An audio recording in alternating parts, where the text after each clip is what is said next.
Welcome to Rewriting Your Reality, a video. Welcome to Rewriting Your Reality, a video. Welcome to Rewriting Your Reality, a video focused on hypnotic modalities to shift the belief systems that keep you captive. We will explore the journey from being subconsciously programmed to achieving quantum freedom. Get ready to dismantle everything you thought you knew about your own limitations. The mind's power is a historical fact. Franz Mesmer introduced animal magnetism in the 1700s. James Braid coined hypnotism, defining it as a focused physiological state. Crucially, before anesthesia, major surgeries were performed using this trance state, proving the mind's ability to override physical pain. My personal journey proves the mind transcends the body. A near-death experience revealed pure awareness. After being paralyzed, I reprogrammed my body through visualization and discipline. The core truth is that identity is the prison and the key. Your mind can reshape reality itself. Unmasking the global hypnotic modality. Secret societies and governments. They understood the power of the trance state long ago and weaponized it to shape societal structures from the shadows. Corporate hypnosis. Advertising and media use sophisticated neuro-linguistic programming, NLP, to obscure reality and shift your belief systems without your consent. The ultimate goal, to control the narrative, consumption, and consciousness of the masses, turning individuals into predictable units of a manufactured paradigm. They are the masters of the hypnotic modality. The first element of global hypnotic modality is authority, manufactured to establish psychological inferiority. Uniforms, robes, and controlled environments trigger unquestioning obedience. When you look up to an authority, your critical factor is lowered, accepting suggestions as absolute truth. The uniform is the first induction. The second element is translogic, a self-contained system logical only within its own framework. This creates a closed loop of reasoning. A doctrine establishes ultimate authority, turning rules into absolute truths. The paradigm acts as a perceptual filter, making external manipulation feel like internal conviction. The third element is overload, creating an intense, rapid-fire experience that bypasses the conscious mind. Techniques include sensory saturation, emotional triggers, and message overload. This forces the subject to feel something profound, anchoring the belief without rational scrutiny. The heart accepts what the head has no time to question. The grand illusion is when you become your own hypnotist. Division keeps us fighting each other, distracting us from the masters of the modality. They use filtered evidence to make you doubt your power. The ultimate control is when you self-hypnotize with their suggestions.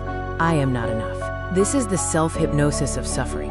The quick release uses the Sedona method to clear emotional debris. Emotional baggage is just something you are holding on to. You can drop it using these 4 questions. Could I let this feeling go? Would I let this feeling go? When? Answer: now. Repeat until you feel a tangible shift in your state. The reframe shifts meaning and reality. Change the meaning you attach to an event, and you change your emotional response. Content reframing actively searches for the positive intent or hidden benefit. Failure is just data and feedback. A block is a stepping stone. Change the question to change the destination. You are already in a trance. Self-hypnosis is choosing your own program. This is your new operating system. Use a simple countdown to enter a deep state and plant empowering beliefs into your subconscious mind. Consistent practice rewrites your core identity, dissolving suffering and manifesting the quantum you. Are you ready to take your quantum leap?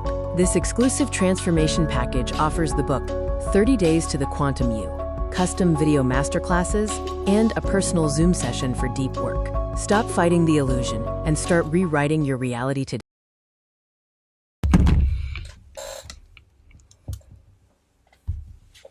Welcome to There's Oops. I thought this thing my whole channel. Ain't that funny? This is a beautiful day. So welcome to Beyond the Mind, where we are not here to teach. We are only here to remind you. Happy Friday to everyone out there. I hope you had an amazing, transformative week. And I hope you're looking forward to the possibility of a wonderful weekend. And I'm doing magnanimously because I'm feeling great, feeling good. I'm moving ahead in my other classes, and you know, had a couple sessions this week with some people, and I feel like it went positively, and I feel like they felt a positive experience. So that was really great and wonderful. So it's been a great week so far. if you're listening, please just put in the chat how your week has been going, how you feel it's been going now that you're at the end of it.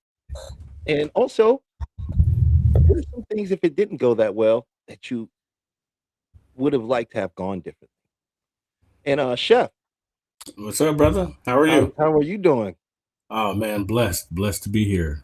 Thanks for having me once again. It's always a pleasure to be on Beyond the Mind. I'm glad you had a good week. I'm surprised you didn't call me for a counseling session after your sessions, like I always call you. So, Well, I called you after them. oh, did you? You Okay. know, it wasn't really. It was more like a colleague conversation of, oh, Oh, it was a okay. great session. These techniques. I was telling you worked really well. I used this one for that, and it was good. you know, uh, but I want to talk a little bit. I just want to say what the topic is for this episode, Mhm. and the topic for this episode is the American dream leading to a health crisis in America, a mental health crisis. I think so. I think absolutely. You I know, think the pursuit of happiness is driving people insane because they can't afford the price of it.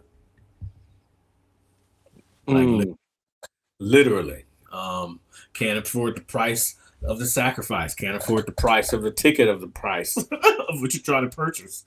It's so many. We're at such a disadvantage now. I don't ever remember it being this lopsided. And like the American dream when I was coming up, I was born in the 70s. Um, and it was to get a blue collar job or a corporate job. That was like getting a corporate job was the amazing thing, right? Or have your own business and have it running.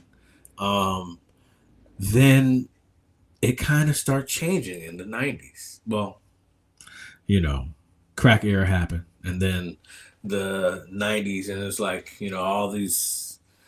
all the crime and the murders and all that crap. But then after that, it's like, okay, the internet came out.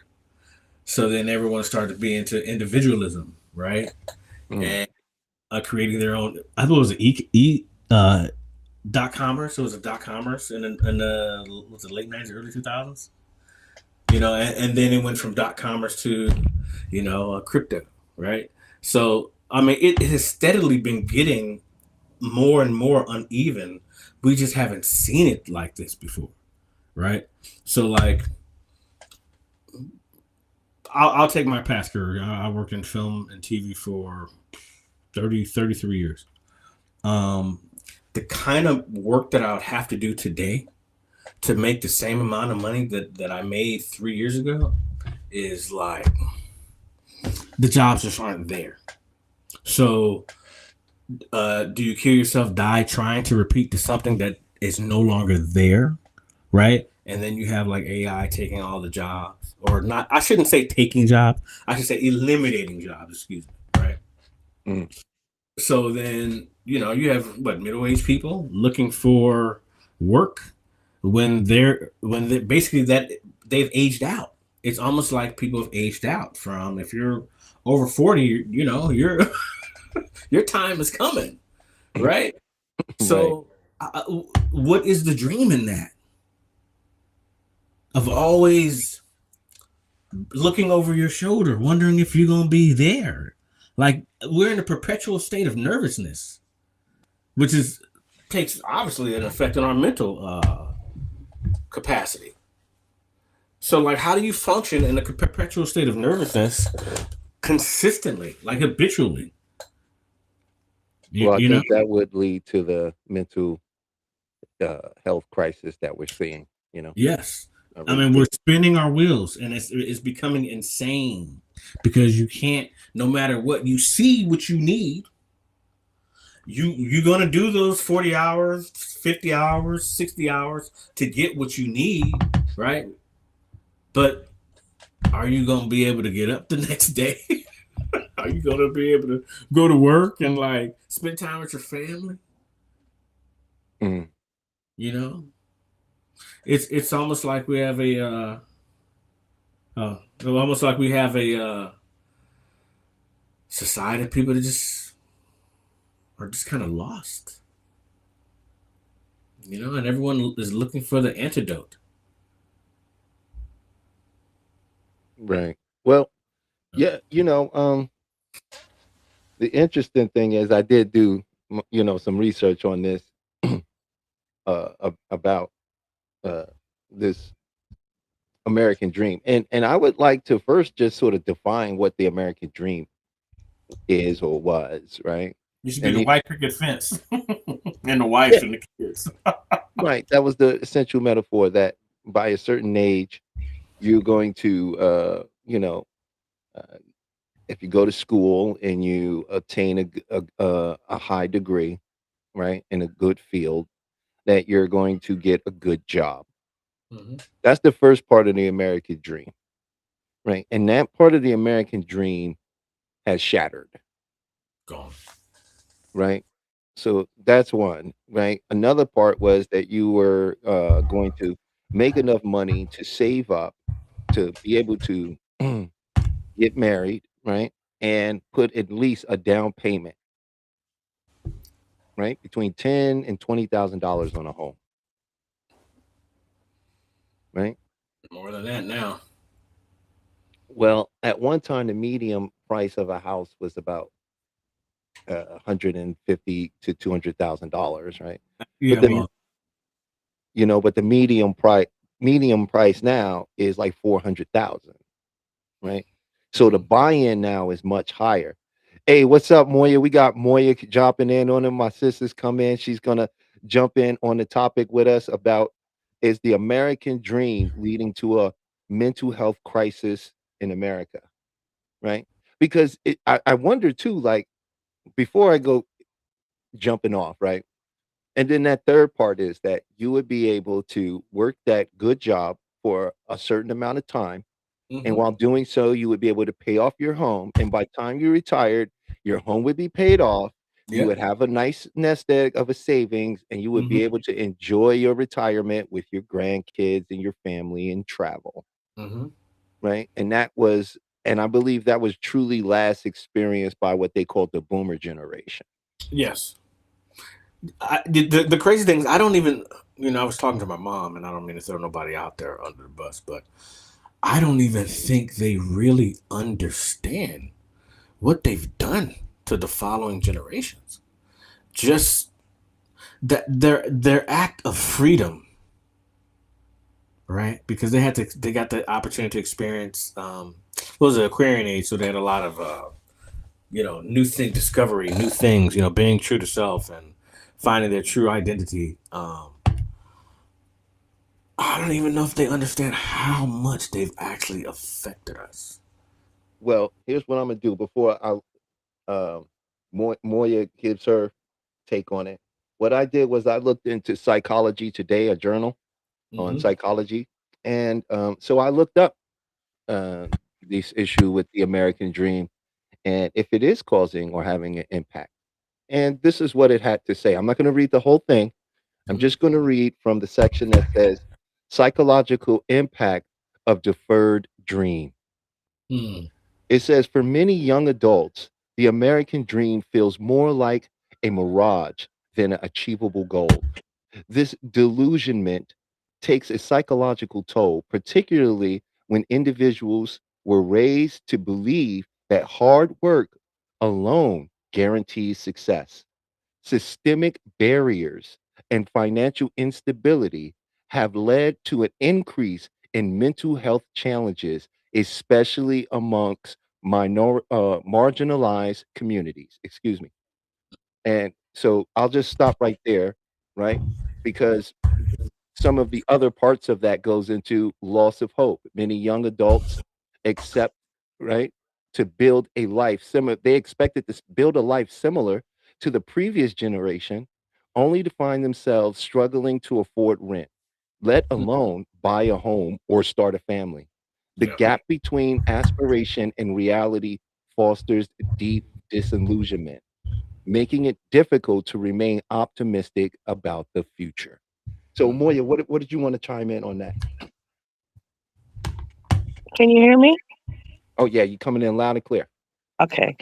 I thought this was an interesting topic because I watched this topic really take a toll on my mother and her mental health, right? Mm, Because what happens is this attainment of being successful has it ties into you and your self-worth, right? mm, So I watched my mom as she got older and should have been able to really enjoy her life at the age that she was. She actually started to feel like she was not useful because mm, she felt like she wasn't able to contribute to the continued success for her family, you know?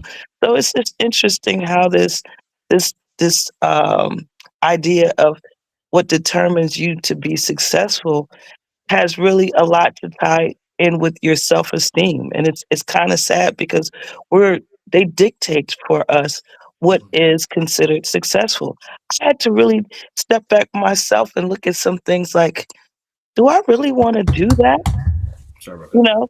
These people tell us these are the things that make us appear to be successful, but sometimes when you see people who say, like, "I don't think I want a house," I look at them and I go, "I think you might be right," because it ties you into a lot that you just might not be it might not be your dream. So we don't know how to dream our own dreams. We're constantly fed other people's dreams and what they dictate to us is successful.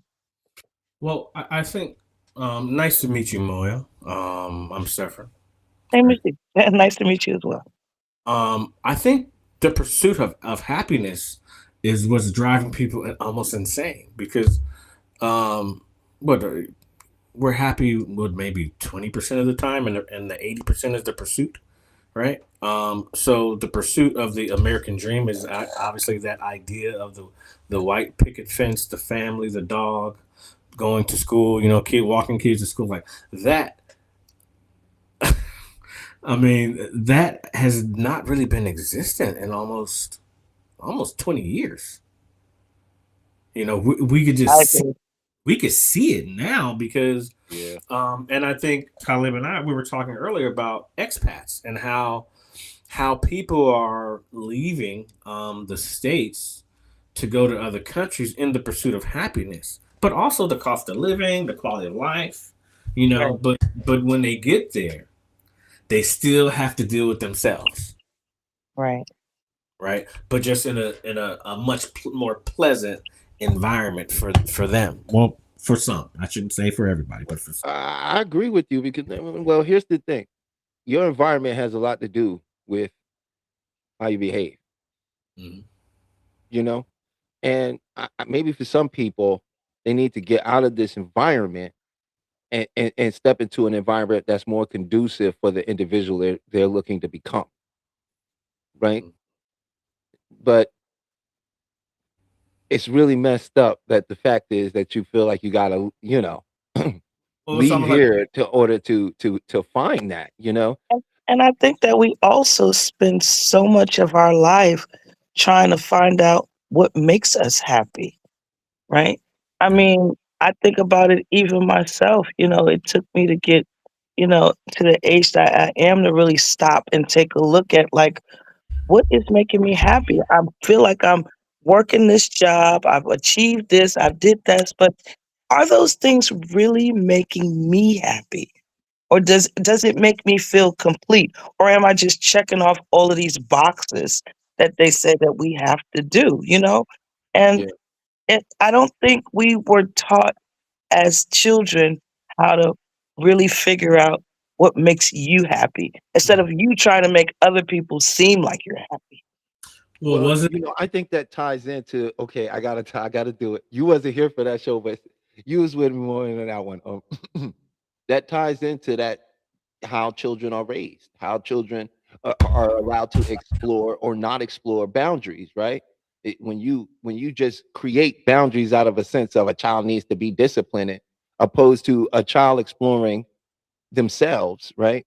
And that's a big difference between what type of person they're going to turn out to be, right? My I know that I don't do certain things because I don't want it done to me, right? And I know what a kicking feels like, right? So I think twice about what I do because I know that there are certain consequences, right? Now, it's very possible if I was raised with a different set of understanding of boundaries, right? I would be a type of person never really find myself in that situation, right? And I would be able to approach it from a different perspective, right? But because I learned, violence is an answer. If you've got a whooping in your life, then you learned violence is an answer. Not to say it's the answer, but it's knowing you come to believe that violence isn't a answer, especially if you grew up in that type of understanding. So to tie that back into the American dream thing with this generation, you have to So remember that we was brought up under okay, the boomers was brought up under help me out here, Moya. You know what they was brought up under too. let me just say, so is the American dream to leave America? Is that the American dream now? And this is where I'm about to get into. Okay.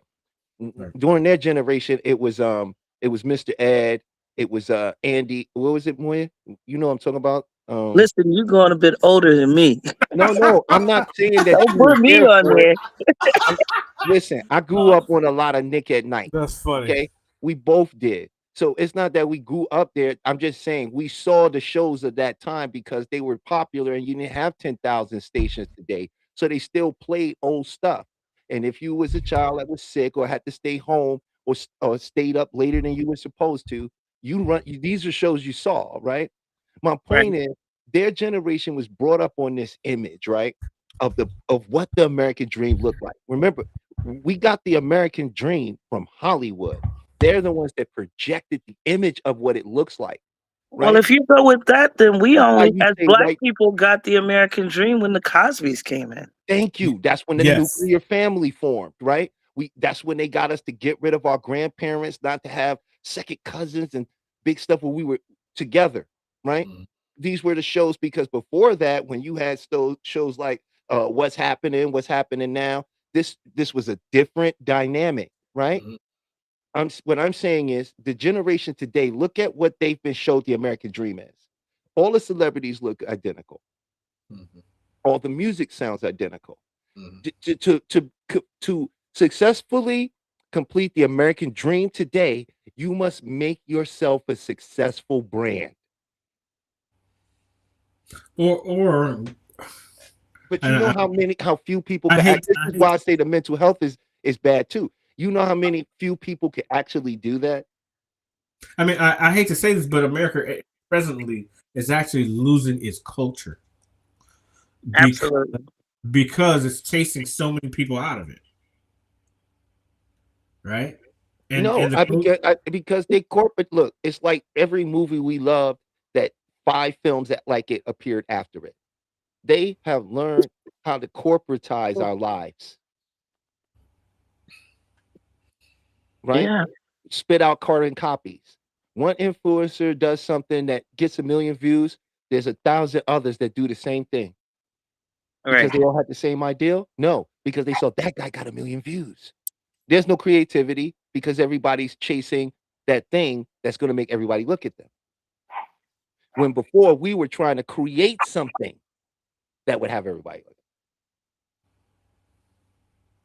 right? Well, So because they never really like individuality. That's why they want everybody to get on the same train. right, and well, So humans are individuals. you got um, to remember, I mean, how long did they stop making us think that it was only doctors, lawyers, and Indian chiefs that was really successful? You didn't really know of too many careers. I'm trying to think about when I think I was fortunate because of the person my mom was, but a lot of people who I grew up with, they had no really idea of what kind of career or what they wanted to do in life because we were only fed certain things that was going to make you successful. well, I think one of the best ways to kill individuality is to attack the music, in which that has been successfully done. Um, I mean, think about when we were listening to music in the 70s, 80s, and early 90s when you actually listened to the radio. Remember those days when you waited to actually hear a song on the radio because you couldn't hear it, and you had to listen to the radio to listen to it, and then you get your tape deck and you would you would record it. Like, I don't know. Maybe I'm aging myself, but No, you would actually listen to a whole album. yeah, but like we actually had options in our music, and our music had errors in it, which made it perfect because it was not like the music now is like programmed exact to a T. When we had music, nothing was programmed exact to a T. Maybe Stevie Wonder, maybe Herbie Hancock. You know what I mean? Maybe a few other people actually had synthesizers that were programmed. Speaking prior to the mid to late 80s and 90s, but yeah, like we grew up at a different time where the music was so powerful, and a lot of creativity and cultural came from our music, and it legitimately has been under attack. Well, like I said, they cracked the code. They figured out the recipe, right? This is how you make a homegrown artist over the internet, over social media, right? They cracked that code. Now they can take whoever they want, put them in that position, and generate that type of buzz, you know. And my point to that is there's an emptiness to it, and I think that adds to the mental health crisis, Yeah. right? Because as the article was stating, they have there's a loss of hope, right? And the delusionment, right, to the fact that they can't pay rent, they can't buy a home, right? Some of these people are coming out of college and cannot get a job. More and more of them are coming out, and they're signing up. They're learning the computer stuff, but what good is the computer stuff going to be as AI takes over more and more and more and more? I literally just saw our interview today. Some kid got some masters in computer science and blase whatever. Was just saying, he says, I have applied for 150 jobs in the last 3 months, and I have no chance of getting anything because everyone that is my age, that are my peers, that are actually out of school, are all getting the same response. Also, AI is cutting 10, 20, 30,000 jobs at all these major companies. So, like, I mean, these times are. What are we producing besides war and oil and weapons? We have our crops, but some are limited. Robots. We're making robots, and I think that's what they kind of want. You know, they want everybody to be the same.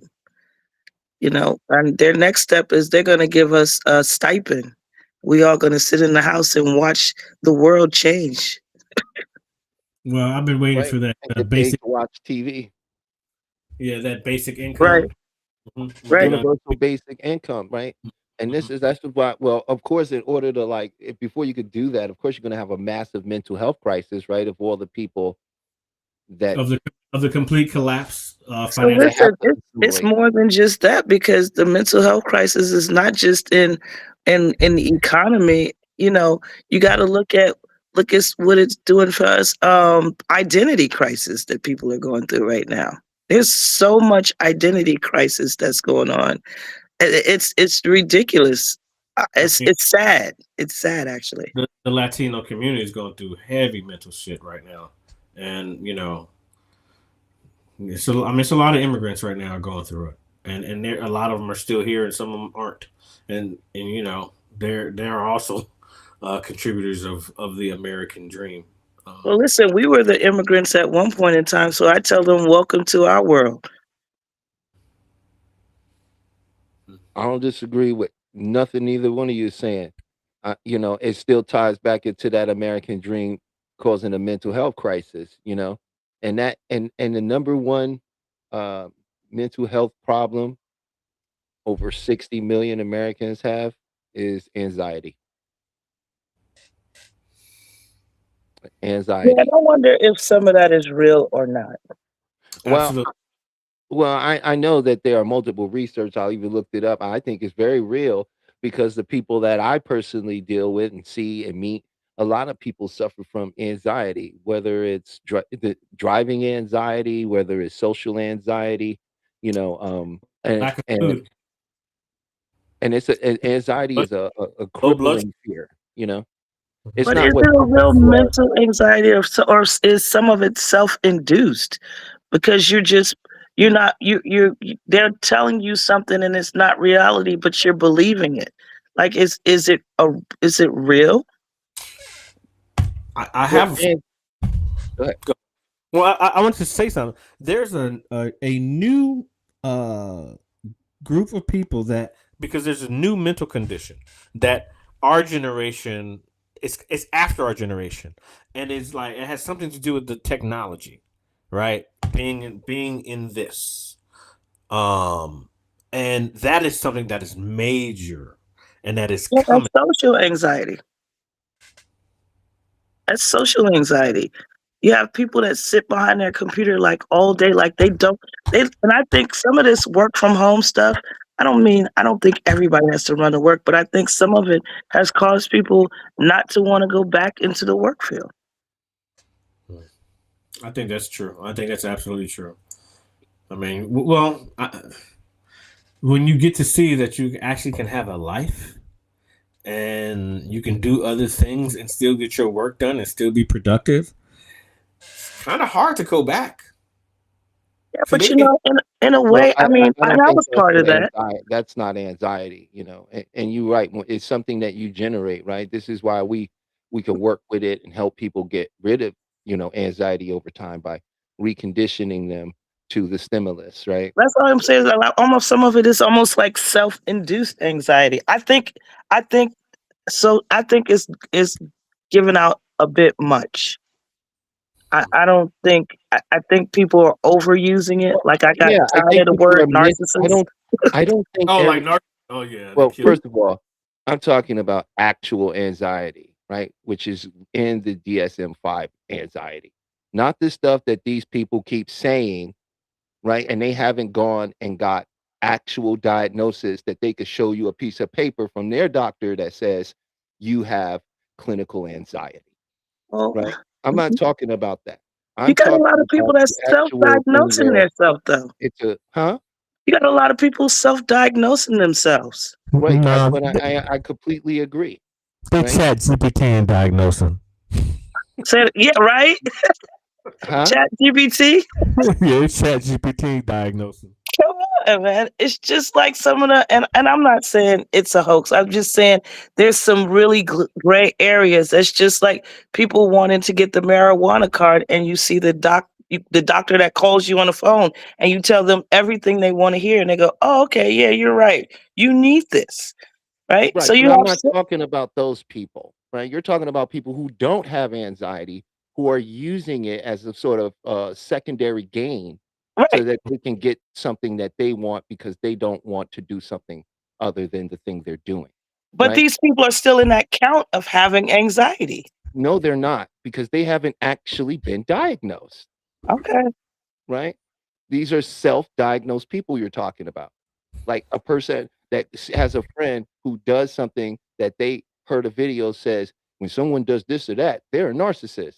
And now they would associate it to the that's thing the person did, and that's now they say they're a narcissist without understanding, like like I know, Moya, that's a whole test you have to do on a person. That's well, not Like Tony, something the worst word that people could use wrong is like, narcissism. It's like the most I got misused so word tired out of there, it. along with anxiety and depression, Listen, right? Tally, I'm just saying you got people out there that can stretch it to put themselves under that and get diagnosed with it and actually get medication, just like the support animals, right? I love my dog. I could go and get a support paper for him, but I really don't need him to support me like that. But you have people out there that really do.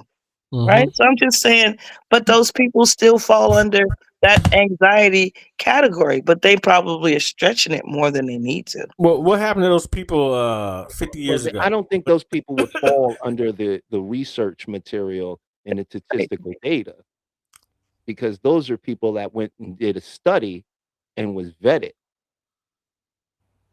My question is, not even 30 years ago, how many people had what do they call it, the dogs, the that just Support animals. Support animals, right? How many people had those 30 years Service ago? animals, yeah. Service animals, support animals, Mhm. emotional support animals, whatever. Throw them all together. How many people actually had those 30 years ago? So are you mean to tell me 30 years ago we could function without these dogs with us, but now we can't? They were usually, I think, most people who were just blind and other things like that were the ones who were given those kind of allegiance. I don't know, Tali. What do you think? Uh, I think that 30 years ago was a totally different time and totally different functionality, and people. It takes 20 years to socially engineer a society. We have all been socially engineered. We're so far from the relatives that tell us about the times of the before four times that it's hard for a lot of the generations today to associate. They don't really have a personal example of that. You know what I'm saying?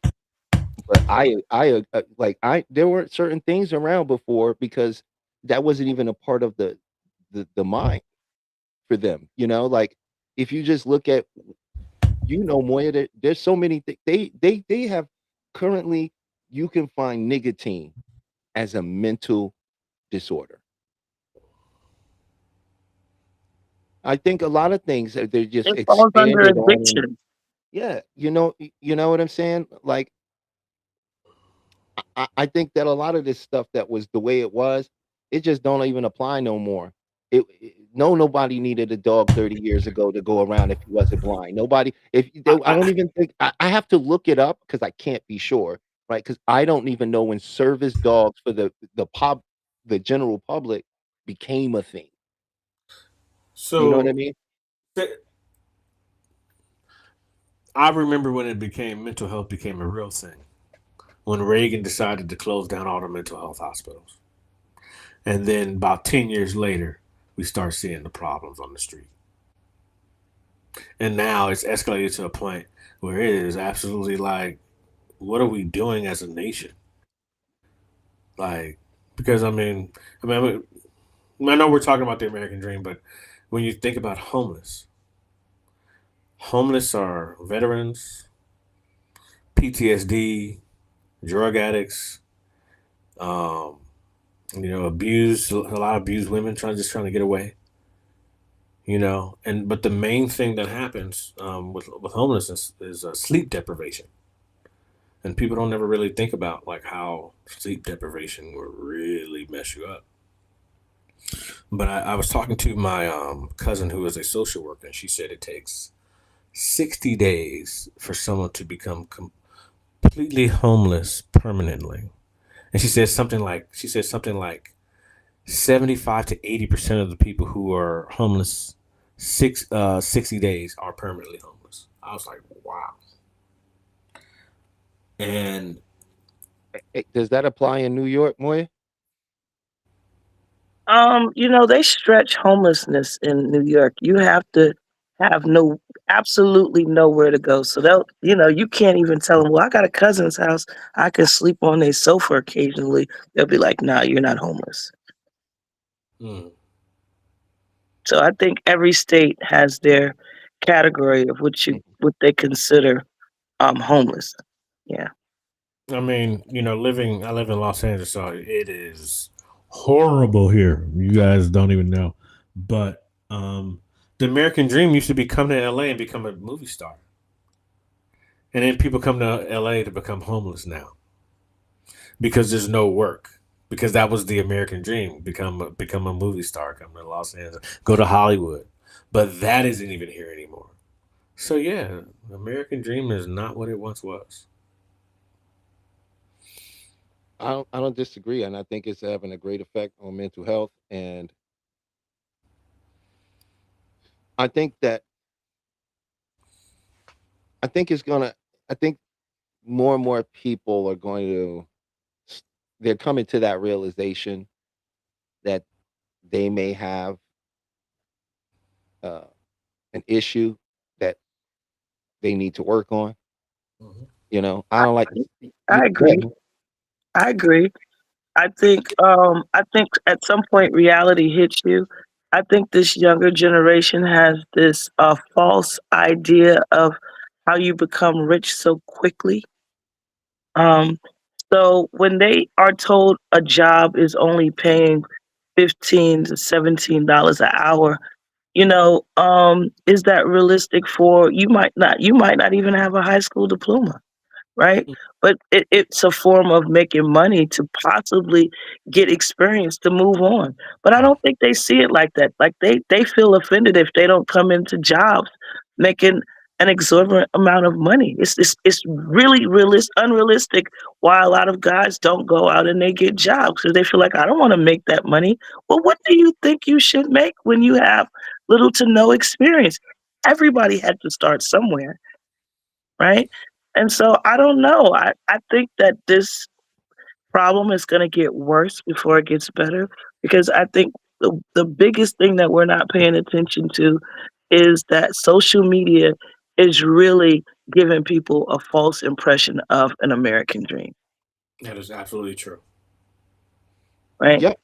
And more of these young people, I see these little kids the way they dancing and because they want to go viral or they just people don't even help each other anymore before a person will grab their phone to record you rather than help you and you might be in a serious situation where you need some help. I just watched a video the other day. The man, he was on an escalator and I think he tripped or something and part of his clothing got caught and he stood there for they said the camera caught him for almost like 45 minutes and he died because people just walked past him. Like, that's Mm.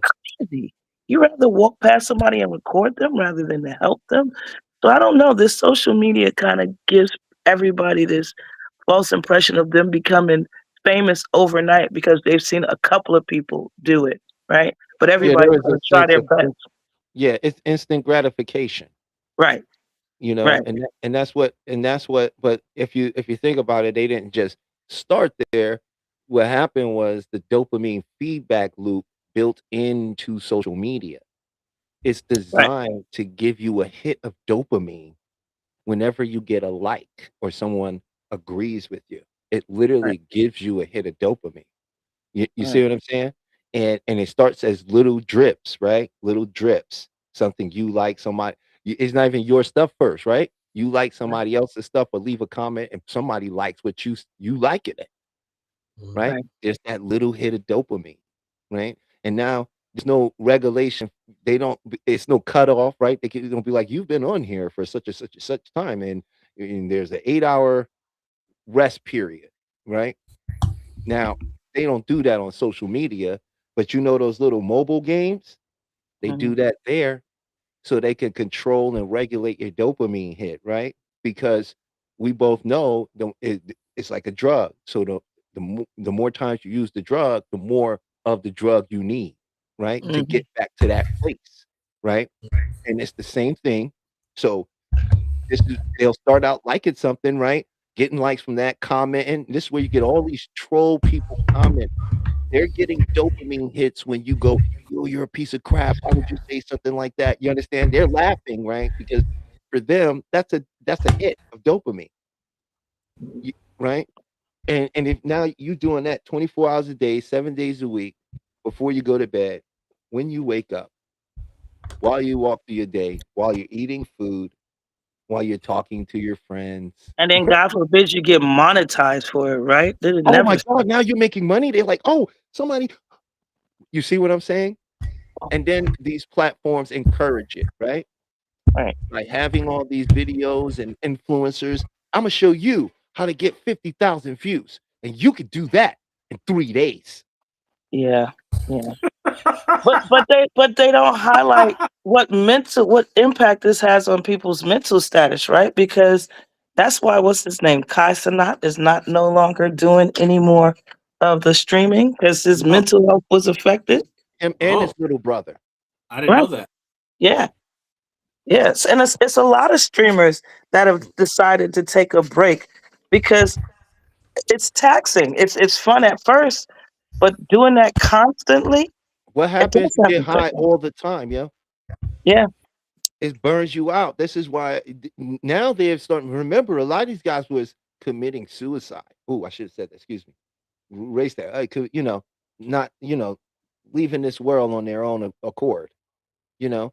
And once they had uh the C-19 thing happen, then that company BetterHelp picked up, right?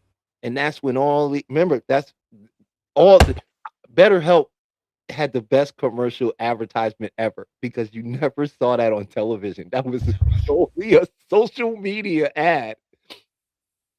And now it's one of the biggest apps out in America that I know of, right? And you can Google that yourself to that you can find a therapist on. Like the therapist model has become very important to this generation. Mhm. That's what I'm seeing.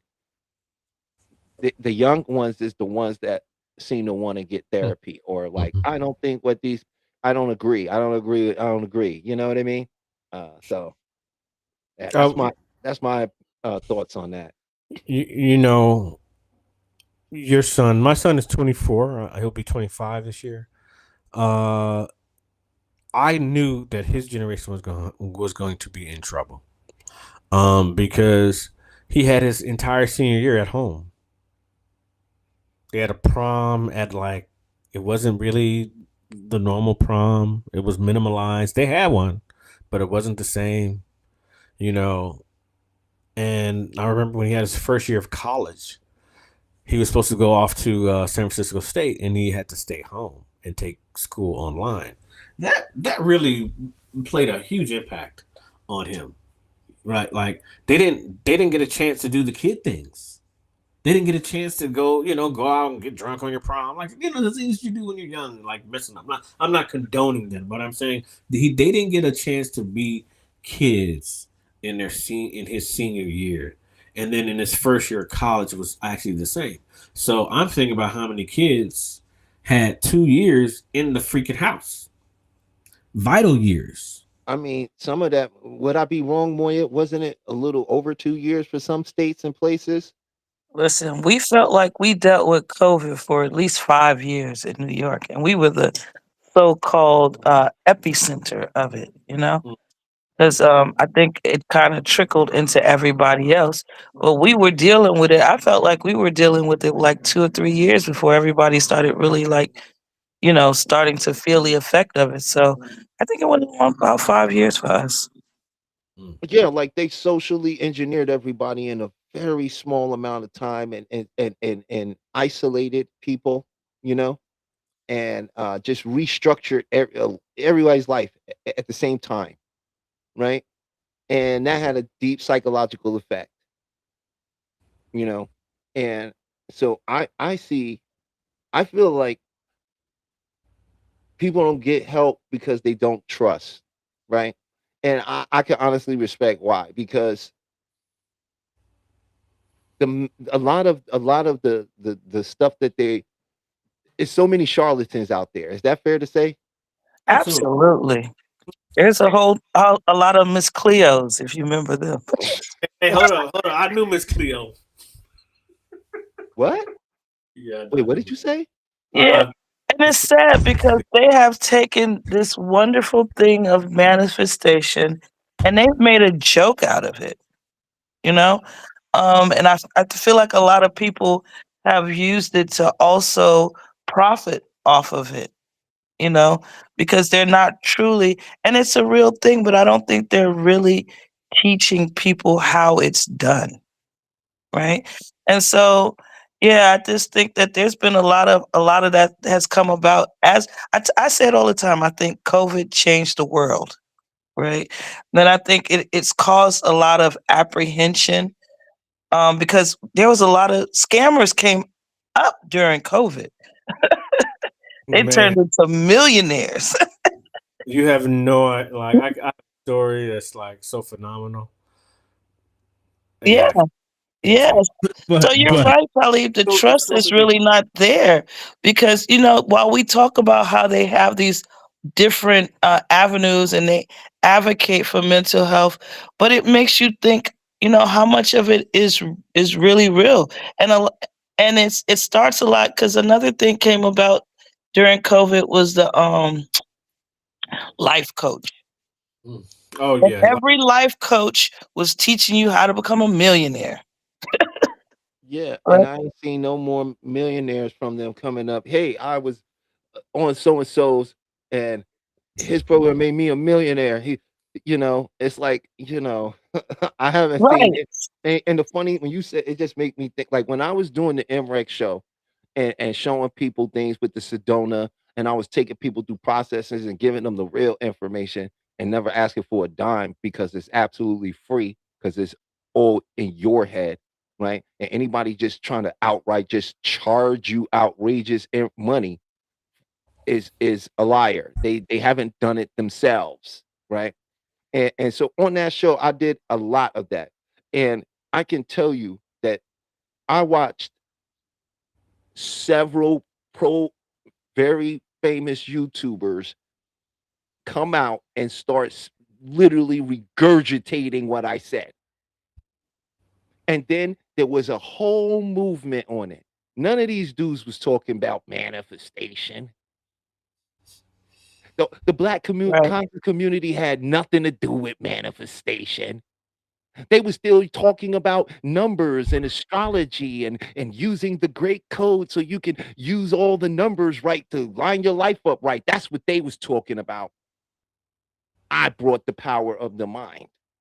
And yeah, I'm Hmm. getting on it because it's Friday and I'm feeling good and it's tied into it because you mentioned the life coaching stuff. And I'm like, no, a lot of these guys are frauds. They Yeah. can't even yeah. tell you what meditation is. And I'm gonna tell you, if anybody asks you what's meditation, you say hypnosis, Right. Mm. Yeah. self-hypnosis. Mm. And that's where all of it stems from, and all of these there, I mean, I don't I know we're not getting off a topic because it's all tied into each other, right? But Yeah. all of this is a form of brainwashing when it comes down to it. That's the real root of it. I remember there was a time where TV went off, right?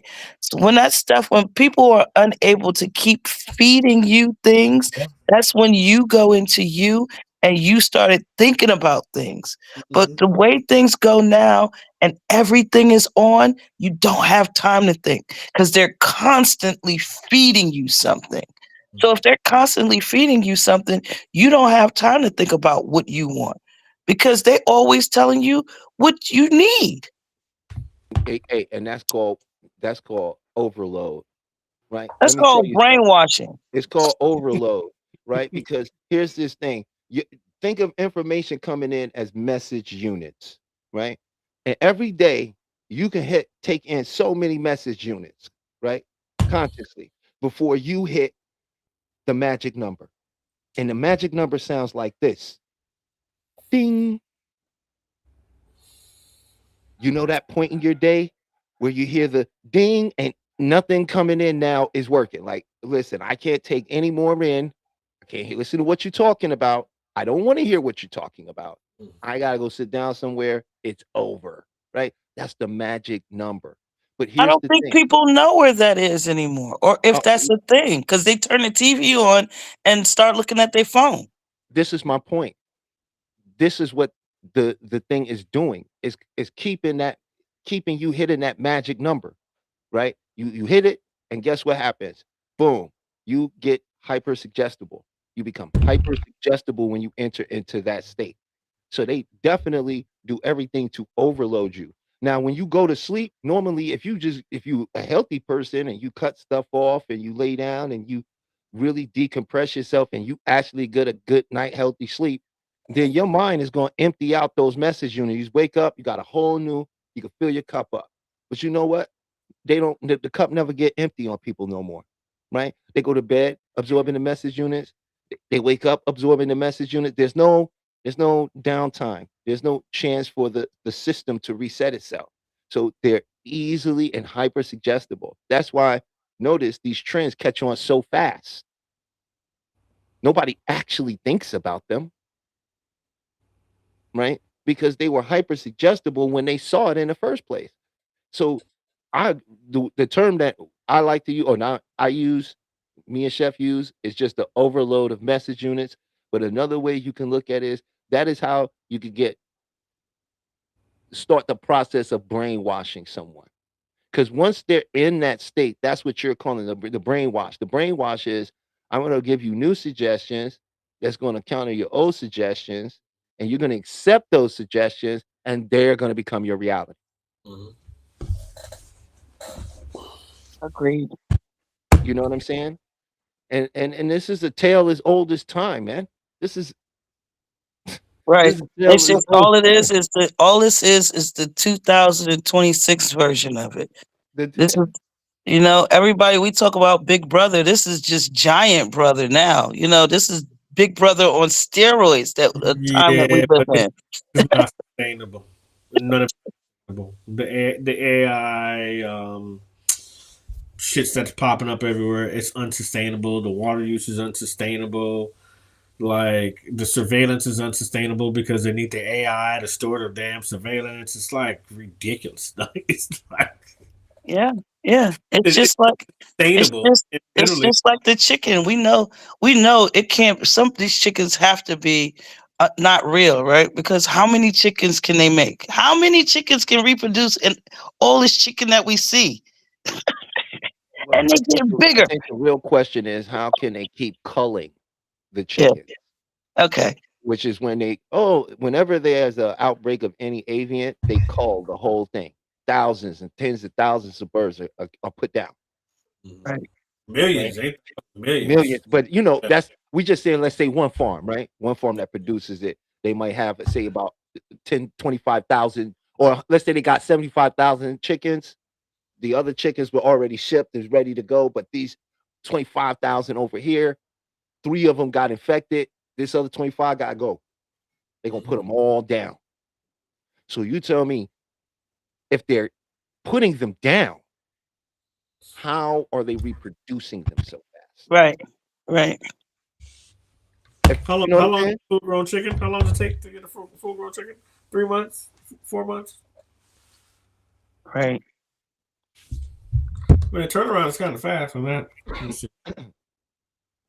Well, that's what, we could just look that up real quick if we really want to know. We don't have to guess. I'm looking it up right now. See, look, we're all see. It was a time where you'd have to go to your encyclopedia and look at this. Me and Britannica was best friends. Listen, I might be still paying mines off Yeah. because I had the one with the gold pages. Yeah, Oh, that, two Uh, months. that Two had that months. whole It's extra 2 months, bro. Six huh? to 8 weeks. 6 to 8 weeks. Full grown chicken. Market size 4 to 7 pounds. 6 to 8 weeks. 2 months. wow, wow! And think about that's just not on one farm. How many farms did they make them kill Now, all of the? You now know, it says the large heritage breeds, the Brahma, which is a big old chicken, which is beautiful. I don't know if y'all ever seen that one. That it takes a year for that to go Mm. full grown, but I think it's like wow. 3 feet tall. It's pretty big. Yeah, that's not the ones we're eating in the store. That's not Yeah. the ones we're eating. I think we're safe to say those aren't the ones you get in BBQs, right, Tali? Yeah, that's them Yeah, BBQs. the commercial ones are 2 months, a month and a half to 2 months. So Well, they already had them embryos ready to go. Maybe uh-huh. that could be very possible, but I doubt that from what the farmers are saying. I think we stopped eating those fresh chickens a long time ago. From what I've heard, I don't know how true it is. That's why they don't call it Kentucky Fried Chicken anymore. It's changed to KFC because it's not fresh like it used to be. I heard that. Mm. But there also is like chicken is apparently worse than pork right now. Mm. Yeah, like the cancer causing chemicals that they're putting in it, and like all just the way it's farmed. I'm like, oh really?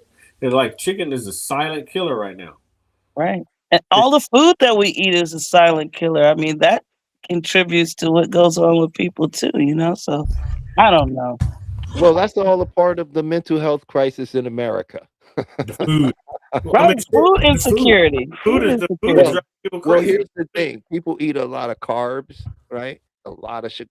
Here's an interesting fact. The average American today consumes 170 pounds of sugar a year. That's That's crazy. crazy. That's crazy. Like we're just eating bags of sugar, right? Well, think about it. The McDonald's French fries has sugar in it. Yeah, I mean, do you remember? Do you The remember what salad a has burger? sugar in it. Like, remember what a fast food burger tastes like 25 years ago? No, Yeah, I do. It was can an begin actual to imagine. burger. It was an actual burger. We were getting Yeah, actual meat. Now yeah. it's like burger filler and like, like, man, what is this, man? Like, yeah, it's not the same. It's I not the stopped same. eating McDonald's chicken nuggets when I watched them make one. Oh, that In paste that 17 years. Oh my God. I I have was like, not I'm eaten that eating in that? 17 yeah, it's years. pretty. I will refuse to touch it. I will not. Before when I first stopped, that aroma, I was like, oh, it is like drugs. Just smelling it, make me want to go in there. It's like, you know what I mean? Like, Yeah. I could just have some fries. That's not eating the other stuff. Like it was. I was like, oh, whoa, what? Who said that? Like, like I Right. think it's a drug, It's a man. drug. It wasn't until I I think stopped eating it that I was like, for a while, that the smell became to be something that was like, ooh, that doesn't really smell good. I think the McRib did it for me. When they came out with the first McRib, I'm like, nah, that's not. Nah, I'm good. Nah, I don't think I can eat this anymore. Yeah, I'm good. Like that Yeah, was we're so used to chemicals. We are so used to chemicals. Yeah, we have about 400 ingredients in our foods that are not in other countries. Right. Half the stuff that we eat is not even FDA approved. How about that in other places? But they get to sell it to us. Crazy, right? Crazy. But our, I our, think this our is pork is contributing banned to in the mental 140 health countries. issue. Yeah, our pork is banned in 140 countries. Hey, that's crazy. do you think people's eating habits today are tied to the American dream? Absolutely, Yes. absolutely. I hear people all the time talk about how, oh, look how little that food is. I need more than that. You like, really? Like that's enough. You don't need and these what is these mukbangs? I can't watch that. What? I didn't It's understand you. called is it called a mukbang? Have you What's seen these food things where people just eat all of this food oh no. reviews? Like Oh, this Oh, lady got oversized by eating all that seafood all the time. mm, that's not good for you. no. So America, I know we are way overweight because of our eating habits. Yeah, Mhm. it's the sugar. Yeah. It's the But sugar because it I causes our mean, body when we eat that much sugar, our body has to overproduce insulin. Insulin is what the pancreas creates to move the remaining sugar out of the you, blood. You see what I'm you mean saying? you mean more drugs? Yeah. But what? Yeah, Sugar, and sugar is considered a drug. FDA, right? It's a drug, right? depending on what version of it you're talking about. Glucose, glu- whatever is a drug. Fructose, right? High Yeah, fructose. fructose, glucose. It's all the same Well, code. glucose is no, it's not. Glucose is what your body produces as No, energy. Fructose, Fructose, fructose. the fructose and artificial glucose that they produce is really Yeah, bad for our that's body artificial because our glucose. body naturally produces it. And they still put it in our food. What they just started banning that red dye, and how long has that been messing people up? they've been talking about that for 15 years, getting rid of the red. Yeah, And yeah, that affects your blood sugar, right. and your low blood sugar causes anxiety. It triggers your fight or flight. It can See, cause depression, mood swings. It can even cause, in some instances, depending on how low the blood sugar is and how long you've been, taking yourself through that, it can cause you to hallucinate, Hmm. right? You Mm, could you could start to start hearing auditorial, right? You can start hearing things, seeing things. It can make you paranoid because it triggers the primal part of your brain. When your blood sugar drops, it sends your body straight into shock and into survival mode. And because we don't live in the jungle and we ain't out here throwing spears, harpoons, and none of that wild stuff out here, right? It shows up as anxiety, as depression, as you know what I mean? Other type of behavioral things that may affect us in a negative way. So the American diet is partially the reason why the American dream is failing. Mm. It's They crazy. made up the basic 4 food groups so that it could sell you more food. Well, listen, they told us as women what the size that they wanted us to be was like what, like between a 6 and 8. And then years later they told you the average size is like between 12 and 14. But you know how many years people tried to fit between that 6 and 8 size? So, all of this American dream stuff, it's a lot of stuff that has been messing with us, as we can tell. It's been in our food. It's been the way we think, what we've been taught. It's just an all around. I mean, for years they said milk was good for you. Oh, right. A cow's milk. Milk is not good for you. Especially cow's milk. Last time I checked, we're not cows. Last I checked, we've only been drinking milk for a few thousand years, maybe. It's like Yeah, we but don't even have it was on a DNA to occasion. actually, It was a delicatessen. It was a dessert. It wasn't like you would just get up and drink it every morning. You would get it. You might have it once a week, once every 2 weeks. It was a delicatessen. It was a very rare thing. It wasn't something that we do like we do now. Well, I know. That's what I'm saying. Like biologically, your body hasn't actually evolved to digest other animals' milk. Yeah. This is a scientific fact, right? Like we wasn't designed to be doing a lot of that stuff. Of course, now as we people have tolerate things come from people drinking and doing that and their body rejecting it, and now that's why I think that's another reason too. There's so many different types of milk alternatives out there now. I'm not a fan of almond milk. I mean, it's because that uses what is it, cyanide to cut the almonds, Yeah. So that's like really, but then the apple seeds. Actually, you have to be careful with those because they have cyanide. There are too many apple seeds called, cyanide poisoning. Crazy enough. Did you know that? No, never heard of that before. Mm-hmm. Be careful with those apple seeds. Mm-hmm. Well, I thank you guys for letting me be a part of your conversation.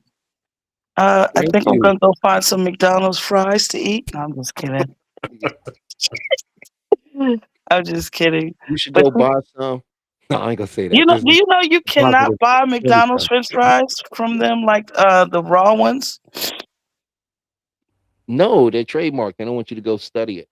Yeah, right. Isn't that crazy? You can go in there and be like, "I give you $100 for a bag." They'll be like, "Nope, sorry, we can't sell it to you." I can go to jail if I give you these French fries. They got them brainwashed, don't they? But it's interesting. You go to jail over some. Remember how good a cheeseburger used to taste in the 80s? Listen, I remember when Burger King started that Whopper. Like, me and my mom used to share a Whopper because they used to be so big. Oh yeah, they were, and right, and they were really flame broiled. Like like it was a real burger. It was good. Right. Now it's just like I think it's just got the broil marks on it. That's so sad, isn't it? It's so sad. That's not even from the grill. That's something that they trademarked onto the burger. Right. So I don't know if you've noticed the new Pizza Huts. They've decided to go back to the way they used to be. So they're refurbishing I shouldn't say all of them, but a lot of the older ones. Where it's come in a sit down restaurant where they have the red cups and they got all the. I was like, oh, this is an old thing, and apparently the pizza tastes like it used to back in the day. So because nostalgia now is like a hip thing. They've even started. They brought back out the Polaroid cameras now. Oh, really? Yeah, man. They that nostalgia stuff. Oh, these new they love it, huh? Walkmans and cassette tapes. But Yeah, they're not Walkmans, actual they brought cassette them tapes, back. so they look Oh like wow. yeah. Record players, what they think they found a new thing. I'm like, Like that's it's, a record look player. what this can do. I just put this rod down on it, right? And then somehow the song, you see the grooves? That's the song. And Oh when you my start spinning the god. song, you're gonna hear It- something like this. Oh, yo, it's the song. Look at that. yeah. So I'm being funny. I mean, I thank you for joining us, Moya, coming up. thank you. I appreciate it. I had a good time. It was a nice conversation. Oh yeah, Nice to and I meet you, love the way Moya. you think. You too. You too. It was nice to meet your acquaintance. You guys have a really good night, okay? You You too. too. All right. Bye bye. Later. It was nice for her to drop in. Yes, yes. So that was a fun first hour. You know, a little away from the format, and and that's cool. Maybe today is not about the format as much as just about the conversation. Yeah. So So I I thought that was excellent. I That was know I kind of really great. ventured into people escaping America and going to a different place. I can honestly say because I was one of those, and I probably still am one of those people. Where I had a place in Colombia a few years back, and man, when I would just get off the plane, it was just different. It was just different. I felt different, even though I was the same person. I felt different, and it just like all the pressures the daily pressures didn't exist. Even though I know they're still there, but it just didn't feel like they existed. And then when I would come home, I'd be depressed for like a month. Mm. Coming home, dealing with this society, like, oh God, you gotta get up and you gotta go. It's like it was almost like I could breathe. Because I had a place in DR. So I had a place in DR and I had a place in Colombia. In both places, man, I always felt like I could just breathe. And when I'm here, it feels like you're breathing. As soon as you get off the plane, your breathing is restricted. Right? You like get off the plane. Oh shit! I gotta fight to get my luggage. Then you gotta look outside traffic. Then it's like shh, that nervous system again. Right? That little bit of anxiety. So what could you do about that? What would be some advice you could give someone Leave and who don't would come be back. listening to you? As a Get the hell up out of here. hypnotherapist, someone who specializes in transformational change of the mind. What I would honestly say is no matter where you are, no matter you can get up and pack, you're still gonna have that same face that you're gonna have to look at in the mirror. You're gonna still have those same issues. You may be, like I said, you may be in a different environment, but you still got the same problem. So you're going to have to deal with yourself. But the one thing that sometimes does work. How would you suggest someone deal with their self, sir?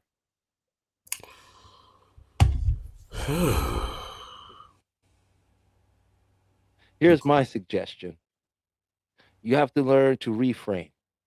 See, everything you think you're feeling in that moment and I've traveled and understand that, I even got into uh, a verbal spat with one of the people who with the tickets who was supposed to be, print my ticket out. And so I I would suggest to you out there is to do something called a reframe, right? And to begin to reframe that experience into a different context, one that has less emotional resonance. And that's what I would suggest. What about you, Chef? We got so many techniques. Oh man, I just went blank. I was just listening. I have no idea. I'm gonna pass. I'm gonna let you handle that. It kind of went beyond me because I was thinking about something completely else.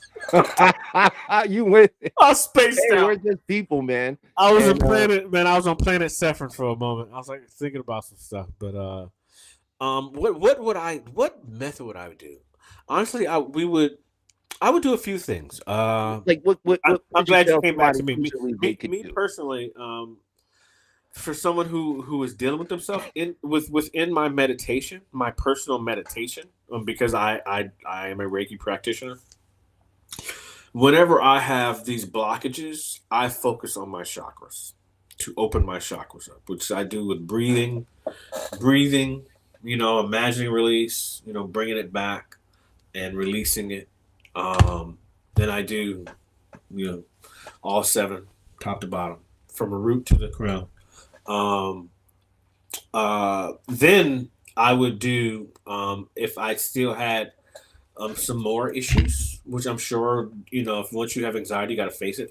I would do EFT, emotional feeling technique, because I love the way it can get rid of anxiety very fast. The tapping, the tapping. Mm-hmm. We've done that here before. And then if that didn't work, I would then get therapy, because excuse me, I would include breath work within the EFT as well. But as a personal modality, and if you're by yourself, these are things that can actually help you, right? And if you practice qigong, I practice Reiki. I do self Reiki all the time. I do it in the morning with my meditation every day, and for me, it is just amazing for me because I'm chill. If I have a problem, I talk to my therapist. I live right here, and then I'm good. I'm good, and like literally, the process is so simple, so I don't complicate it. And when I do get there, because we all have our moments where we just right. Honestly, man, I haven't had a there moment. Right, right. I know you haven't. You've been on a pretty good flow chart lately, man. I gotta, without giving away too much, the Yeah. things we got coming down the pipeline. You've been in a nice flow state. I just mean for the people that are out there. One For of the the things people, for the people that are out there that you could do is is remember to ground yourself. And the best way to ground yourself can be, but see, I know from my own personal experiences, breathing in the moment of feeling upset or going through something can be very challenging to remember. But what you can also do if you don't remember to breathe or having a hard time finding yourself trying to do it, ground yourself like this. Where are my feet right now? They're on the ground. And bring your attention to your feet in the ground and feel the ground. And then feel your feet in your shoes. For any therapy, just was like we're at a moment. Now it's stuff something to go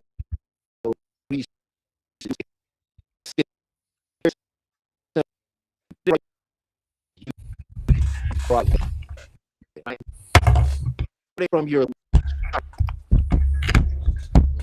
going through main stress from left you just feel and go right back to the edge. Do not turn your head. Keep your head can come up. Feel as if you at your fingers. What happens is feeling is going to take about 30 seconds a minute. Mind wants to hold the time. Right? You choose stick to the thing that's in the moment. When you're moving in front of your face. Logically, okay, on it.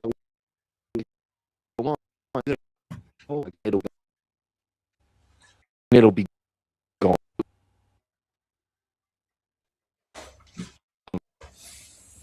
Singing, it looked like, hey Peach, if you there, I think I was having a little bit of issue with my internet on this end for a second there. It was going a little in and out. Uh, but I think I'm back strong. I sound good, everything good, everybody. Can I just if I sound loud and clear for you, just hit please put a 1 in the chat for me. All right, thank you, thank you. And hey, Peach, we want to go ahead and open up the lines too for anybody who'd like to come up and share their thoughts on the American dream and mental health today, how you feel it might affected you and the way you might see it. We want to open up the chat for people to come on up and give their thoughts and opinions and feelings about some of this. And yeah, and then what since he brought it up, what we'll probably do before we get out of here is we'll do a quick EFT once again. You can never go wrong. I wanted to start probably doing a little EFT session every day. Maybe just jump on for 10 minutes, do a quick 10-minute tapping session to get my day, everybody else's day who sees it going into the right direction. So that is something. Also, don't forget to check out Peach ENT, the Peach Network. He's got incredible shows all lined up, all ready to go, all amazing, all wonderful with great hosts and wonderful content and everything is so much variety for everyone to check out.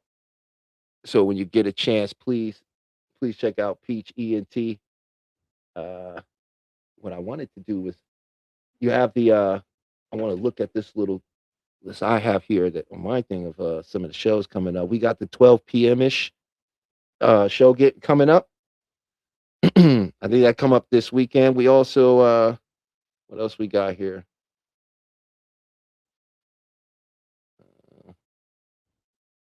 Well, I know we got that coming up. Uh, we got the Peach 12ish coming up for I think that's usually on Saturdays too.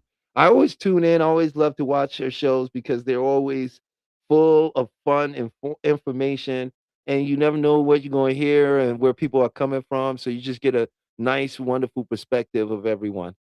So if the lines are open if you like to come up and give your thoughts and opinions on the American dream and the mental health crisis. Do you see a connection between the two? Right. And Sunchild 51 said something is happening with, oh, okay. Something is happening with the voice, the video. Even my side, it took me to another video. Oh, okay. They saying they cannot hear me. So, hey, Peach, can you hear me? Am I coming through? Because I just want to make sure I'm unmuted here. I believe I am though. I'm hearing myself in my little headphones.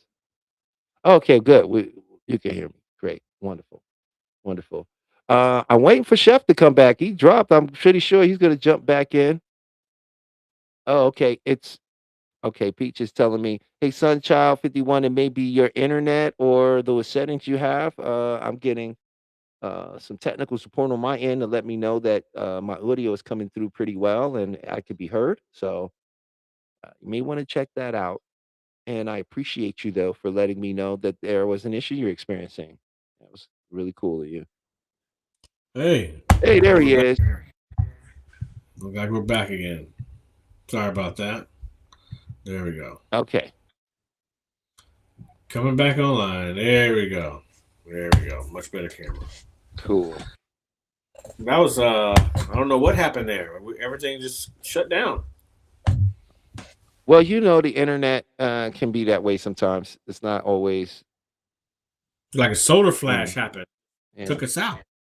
And you know, it happens to the best of us. Oh yeah. Okay. The other show that I really like is their political show that Peach has called Uphill Battle. Jump on the Peach Entertainment and check out Uphill Battle. They have had several episodes that were really informative and just really great to hear a different perspective on what's going on politically. But we are opening up the lines for people to come up and to join us and to thank you, Sunchild 51. You can hear us now. Thank you for joining. We're glad to have you here. We have opened up the line, Sunchild. If you like to come give your opinion on the American dream and how it is affecting mental health, or if you think it is. Yeah. So we got about I'd say about 30 minutes left to the show, and I want to thank everybody for who's been tuning in and listening. I hope you've been enjoying and getting some value out of the conversation. Um, I often like to do a practice on here. I like to offer something, uh, a tool or a skill that could uh, assist you, something that you can try and experience something with it. So, hold on, I'm reading a chat, guys. So apologize for that. That's what's going on. Is the sun, and it went up again. Oh, okay. So Sunchild is saying that there was some more solar flares that began to hit the planet again, I and they were told you. pretty big. So if you're, excuse me, if you're having a problem with your internet today, don't worry. You're not having bad luck. It's not you. You could breathe easy because it's the sun. There you Solar go. flare. Solar flares that have hit the planet. It takes about 2-3 days for them to reach Earth. So yeah. So we just had a nice little wave of solar flares that came in and hit. We're in the 25th sun cycle, and it's been a very active one for all you sun watchers out there. I welcome, as a child of the sun, I welcome the solar flares. Mm. And let me ask you, because of the American dream was so innately tied to religion, and religion plays such a part in people's mental health, right? Do you think that and it, that people are because more and more there are more and more people waking up to religion, and sort of going, "Hey, I don't know about that. I think I need to go find some stuff out myself." Do you think the religion is also creating this exodus from the American dream? Right? Because if people, for example, and I'm not trying to get too religious on anyone, we are talk about the mind, and this has a lot to do with the mind, right? Mhm. But we live in a Christian nation. Would you not agree? I mean, we Yeah, could say no, we don't, but uh, no, we do. we do, Mhm. and so you would agree that if we live in a Christian nation, they probably follow the belief systems of Christianity. But they don't. Right. Well, I mean, I'm not saying they follow the maybe all of the guidelines, but they definitely believe enough to where it can affect their lives. They will do certain things, right? And if you are a believer in the Bible, right, and you believe that revelation is starting, it's happening, right? Would you even care about the American dream anymore? Hmm. Is there any Well, Christians out there that may be listening that may be able to offer some sort of how they look at this like and because that would cause like a mental checkout, right? It's like there's no need doing this. There's a return that's happening. The beast is showing himself, right? There's all these so-called prophetic signs that are happening right now, right? Which would lead a person to go, well, why would I start a business? Why would I start family? Right? What's the point of going outside and hanging out and enjoying the weather? because life goes on. Well, I mean, Every, everything I that we've agree. been I'm told saying that. everything that we've been told that was supposed to happen on a physical level has not on the physical level. So it may have happened on the spiritual level, or esoteric level, or even an astrological level, or a metaphysical level. But it has not materialized physically. But I guess this solar flare just did. So and Well, I think we're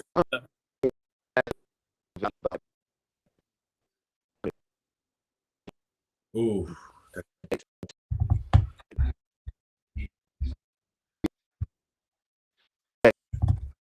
people, how they do, how they treat anxiety, look at belief, right?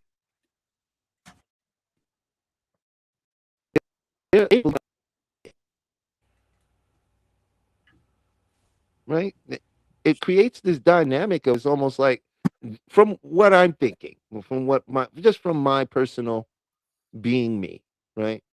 Is it wouldn't that create some kind of of a, I don't want to call it a mental disorder, but some kind of mental health issue, right? Because Internal conflict.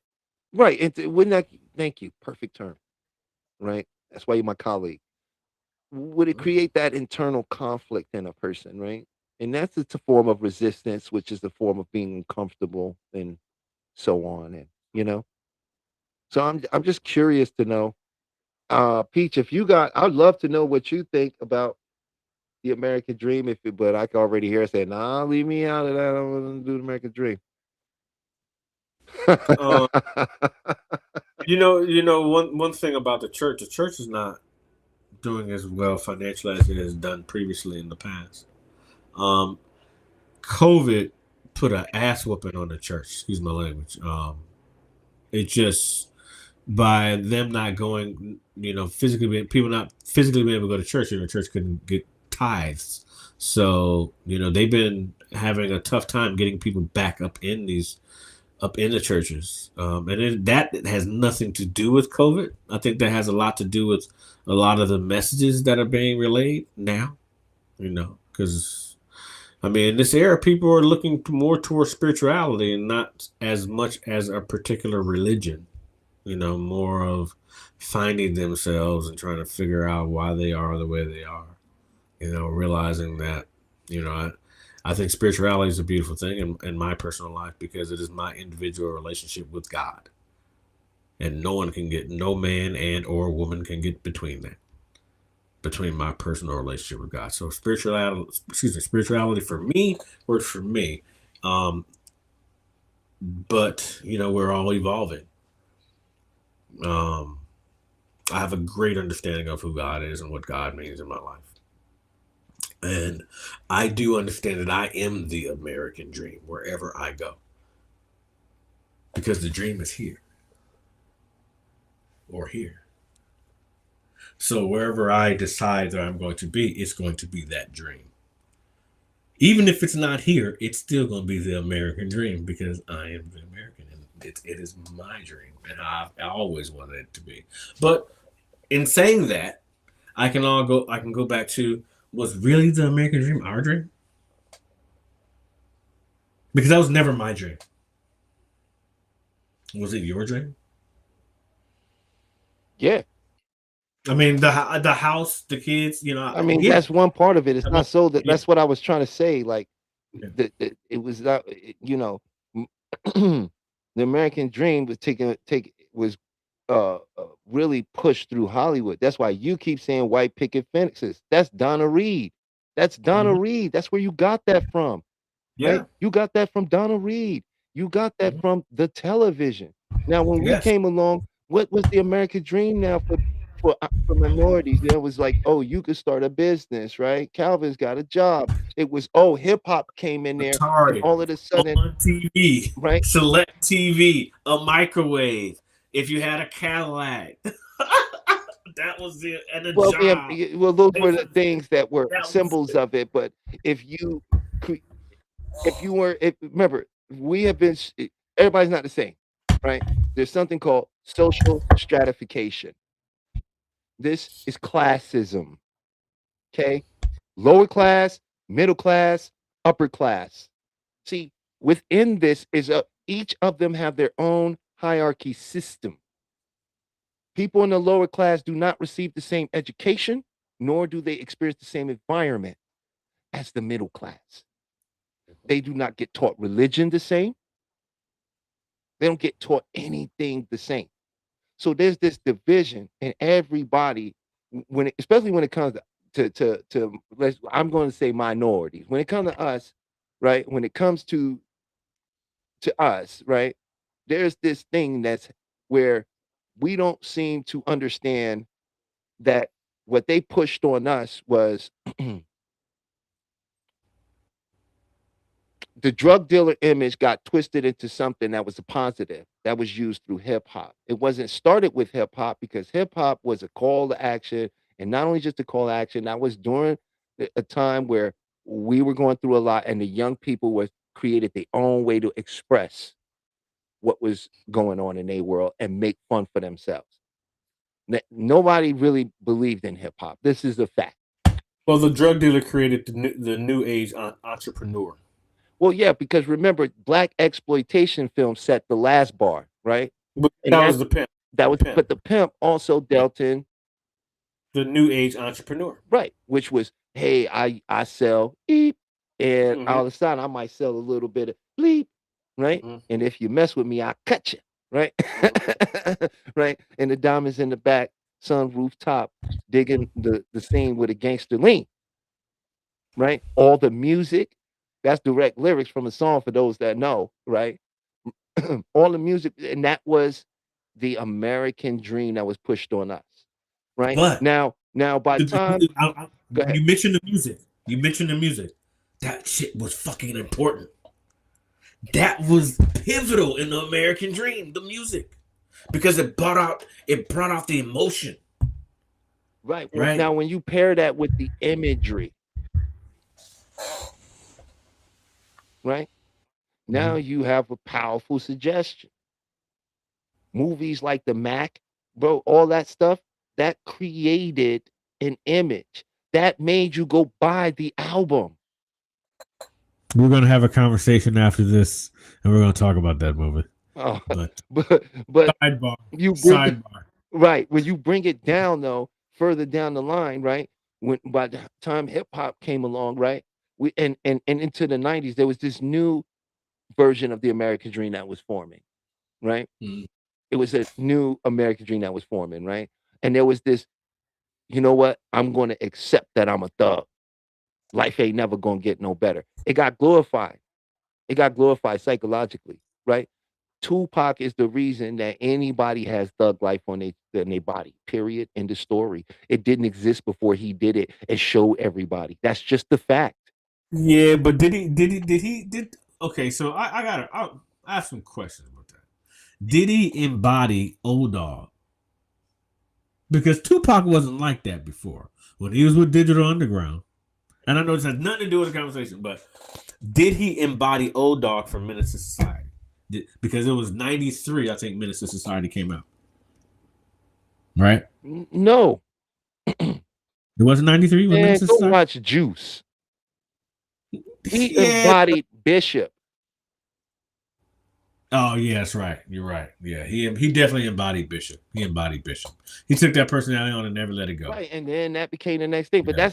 that's neither Yeah. here nor there. The Yeah. point is that there was this image that started getting generated. And Mhm. once that got past, we got past that, we had another image that was generated, right? And this is where the evolution of what we're seeing today. And that's Stu Puff in them, right? What did they Mhm. bring in? Dance, throw money. Success Mhm. is being on a yacht, getting in a rose. Right? Straight This was not the up social programming and hypnotism. Straight up. right? Because before to be successful, you needed to be. This was the black image that they were selling to us because in the 90s is where your private prison system started, right? And they needed to fill those jails. And the best way to do that was through the mind control, through hypnosis, which was music, Money bling, through the bling. right? Oh, you want this that I got. And the music and the videos. And then all of a sudden, And you're gonna do everything you can to get it. rap videos was turning up left and right. They was back then, they were Yeah. $30,000 for rap. Oh man, dude, I made so much money on rap videos in the 90s. Oh my god. Okay. They had like, we got to get this out to the public. Yeah. And so, and then when you had social media, that just was like, oh, okay, we could actually take this to a whole nother level, Mhm. you know? And that's during this time, something was created called reality TV. You know this, like I know it wasn't the first reality show. We know the first reality show was by HBO about a serial killer and his whole family and everything they dealt with after they found out who he was.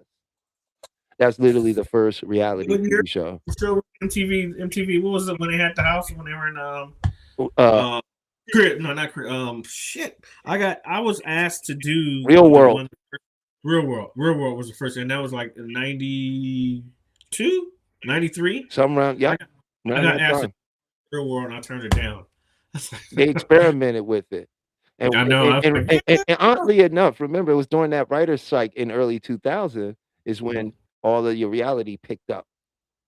Yeah, I mean, Hard. they asked me to be in it and be part of the cast. I was like, yeah, what are y'all talking about? I was like, nah, because we didn't, there was no idea of what that was. Nope, They're it was like, being tested at that time. It yeah, needed. That's why they did Real World Cancun. yeah. It never was to really make the big profit off of it being a movie. It was to show that they could get people, if they could make it into a successful film, right? And actually get people to come out and watch reality on a screen in a movie theater, then this is a sure shot, right? Mm. And that's where all of that came. And then you see what I'm saying? Now the new American dream started. We stopped looking. It started crumbling, right? And we started getting access and being able. There was a time where we didn't get to pick on people the way we do now that are So famous. you're right. So I'm gonna link something together Mhm. where you're talking about the American dream, and you said something. Did you say OJ? Did you say something like that? You said Oh, I ain't something. saying nothing about no OJ. I don't know, but you said something that brought my mind up to the Kardashians Mm. and how reality there we go. How reality TV was created, basically based reality TV started following OJ. That's how reality TV started. Like really, when we followed him when he was going back to his house, right? Well, now I'm guilty of this. When he was going back to his house, it was they turned off the championship game. I don't know if you remember that.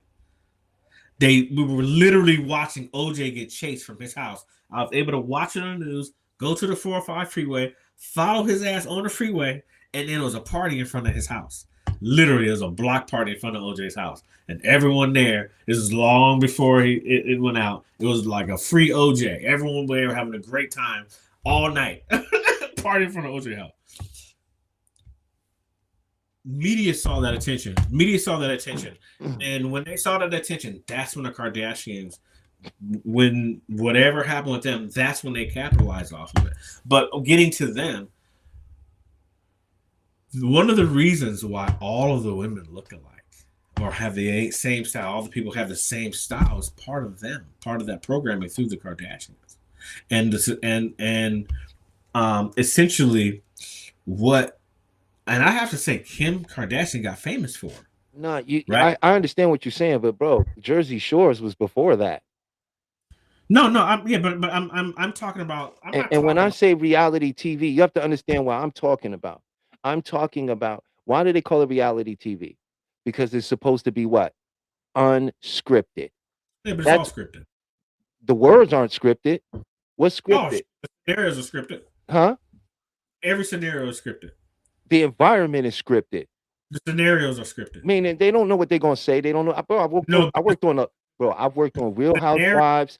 I got you. Almost all of them, right? I've worked on a lot of reality shows, and what I can tell you is how they script them and set the environment up, and how they psychologically manipulate them, and then they use sleep deprivation and sequestering. There's very specific tactics they use to get those people to do the things that they do. They keep them cold. They keep them isolated. They do all kinds of shit. Right. That's what I mean by and The Real World was one of the first shows that they showed us, right, where they was using this practice. This was all set up by the producers, but the talent is not in on it. The scripting through the environment. Mm-hmm. The scenario. They're creating a scenario. Yeah. That's what that's all I was talking about. I agree with what you're saying though when it comes to the Kardashians and and like they became the model of a lot of things when it came to that. They became the prototype of the American dream woman for the last 15 years. I wholeheartedly agree with you. And that has been not a good thing. That has not been a good thing because it literally, you have, I mean, me just being in Colombia, like the individualism is not many women that have straight hair. Like, they all are looking a certain type because of that prototype. And that prototype became the world prototype. Like if you just travel around the world, if you could just look and see it, you're like, wow, like it doesn't matter the complexion. Just I'm talking about the style, right? The style of dress, the style of wear, the style of walk, the attitude, the tight clothes. It's just the whole persona. It's all around the world, but it's really bad here. Thus, I mean, thus, we have our own form of bad here. We got our own thing here. mm, One thing I like to remind people is do not forget this is the freest place you can live. You don't believe it, take yourself to another country and get arrested. You find out real fast and real quick that laws and freedoms you have here and the ability to speak and represent yourself and even pay for legal representation is very different outside of here. I know we that are in a controlled system, but some of these other places, they're not as tactful or tasteful about how they rule over their citizens. And a lot of what we see of some of these places is from their travel department, the part of the government that's supposed to increase tourism. You see what I'm saying? Not the actual citizenship. There's certain places me and you ain't going to live. Like I ain't yeah, I mean, not saying because of our nationality, right? But because of the laws there. yeah. Certain places I'll just never go to. Yeah, I would like to visit Germany, but I wouldn't live there. Have you seen their laws? They're crazy. Some of the stuff and there's a lot of so-called freedom that they present, but when you start looking at being a citizen of somewhere else, it changes some of the dynamic of, you know, like, oh, okay. Yeah. So what I'm noticing, and I know we don't really have a lot of time, but what I'm noticing, the people that are fleeing Hmm. um the country, I can't say fleeing, but the expats that are leaving, they're going to a place that calms their nervous system. That seems to be like 70 to 90% of the people that are leaving. Yeah. Like, and because everyone talks about just the calm and the not the grind, the hard, just you got to get up, you got to get at this time, you got to work for 8 to 10 to 12 hours, and then you got to go home, you got to be home at a certain time, and you got to cook it, like all these gotta. It's a lot of gotta here. And when people have a tendency to go somewhere else, they realize, like, hold on, man, like I don't gotta do much of anything but just be me. And when is the last time people were genuinely being themselves with no pressure? Yeah, I think there's a lot of people that are in a different financial position when they go to another country, um, and and remember they have to go with some American money so they can exchange over there and live longer. Because if you just go in there and using their money, no, you have to play their game. You have to work like everybody else, and the hard work everybody around you's doing. You're gonna have to get involved with some of that unless you do the smart thing and set yourself up properly, right? Then you like you was thinking and talking about to me on some other conversations we was talking, about being able to be set up properly to go over there and to have that experience. So I find that the people that sort of prepare to have that experience, they do.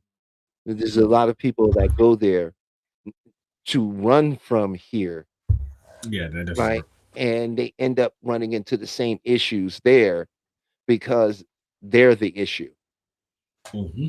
right? And when you're the issue, there is nowhere you can go to get away from you. Can't point to nobody else but yourself. Yeah, a lot of people can't see themselves. Yeah. So uh we got a few minutes left. I was gonna go ahead and get ready to wrap it up for this Well, show. I think we had some really. I wish we would kind of have a little few more questions come on in. But I think this is a very good topic that we can talk about further on because you and I are actually going to be doing a retreat coming next year. So just to get that out there, folks, Talib and I will be doing a retreat coming up soon, and we're in preparation for that. For those that may be interested. So just want to put that out there. Also, I think Talib, you have a flyer of mine that I put up. Anyone who's watching, you can have a one free session, an initial session with me. If you once Talib or once Peach posts that flyer, you can look at it, email me or give me a call, and we can set something up. And yeah, that's about it. Oh, great. Well, I'm going to say thank you all for joining. We got a few more minutes, so if you're out there and you'd like to come up and say something, please do. Uh, we'd love to hear from you. We really would. Uh, my goal is to help you into making that transformation Yeah, and he popped you would out. So like to become. there we go. And when I am offering, or you can go to my website at beyondthemindhypnotherapy.com. Uh, I offer a scholarship on there for free sessions to assist you in any way you feel you need assistance, because I am merely a guide on the journey that you choose to take. So uh, I'm gonna leave it at that. I want to and and he's an individual who does and, yeah, she will help people get you and it's doing so. We're gonna go ahead and say to you all, and happy very weekend. Expect a miracle, and you right before we go one doing. Well, I think he was going to say one more thing, and I'm not quite sure what that is. But I will tell you one more thing.